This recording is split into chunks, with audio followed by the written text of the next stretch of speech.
avez fait quelque chose qui m'a sidéré. Le PSG avait aligné en Ligue des Champions un joueur suspendu. Oui. Et c'est-à-dire que personne ne savait pas. Vous ne saviez pas qu'il était suspendu, donc il a joué vos adversaires. Donc un joueur, c'était Laurent Fournier, joue alors qu'il est suspendu, mais on ne le sait pas, sinon on ne le fait pas. L'adversaire ne le savait pas non plus, donc il n'y a pas de réclamation. Ça se termine 3-2, c'était à Bucarest. Et puis ça arrive à l'UEFA et il contrôle tout et il dit mais vous avez fait jouer alors, ah bon, on a fait jouer alors, on ne savait pas. Donc match perdu 3-0, tout le monde. Mais c'est la sanction dans ce cas-là, vous avez perdu 3-0. Donc tout le monde se fout de notre poire, quoi, à juste titre, on est ridicule.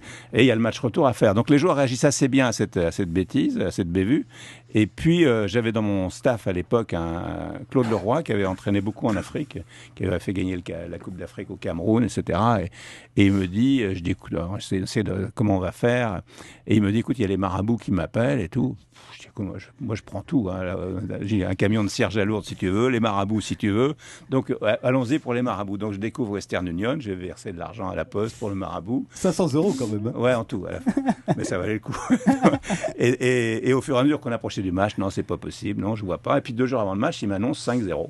Et il me dit, et même je vois très très bien maintenant comment ça va se passer, 5-0, et le 4e but sera marqué à la 41e minute par le numéro 18. Je dis, bon d'accord, je note, ok. Et voilà ce qui s'est passé. On a gagné 5-0 et le 4e but. Donc, après, j'ai raconté... Le 4e but a été marqué à la 40e minute par le numéro 18. Par Florian Maurice. Donc, et je raconte ça, alors évidemment, c'est comme vous, là, vous dites, wow, c'était gentil, mais bon, sauf que ça s'est passé comme ça. Et puis, il y a plein de dirigeants de clubs qui m'ont dit, enfin bon, mais c'est quand même bizarre cette histoire. Et 2-3 mois après, le président du Havre m'appelle, qui était là au match et qui rigolait un peu sur mon histoire. Il venait de perdre 3 matchs de suite. Il me dit, est-ce que tu peux me donner le numéro du marabout?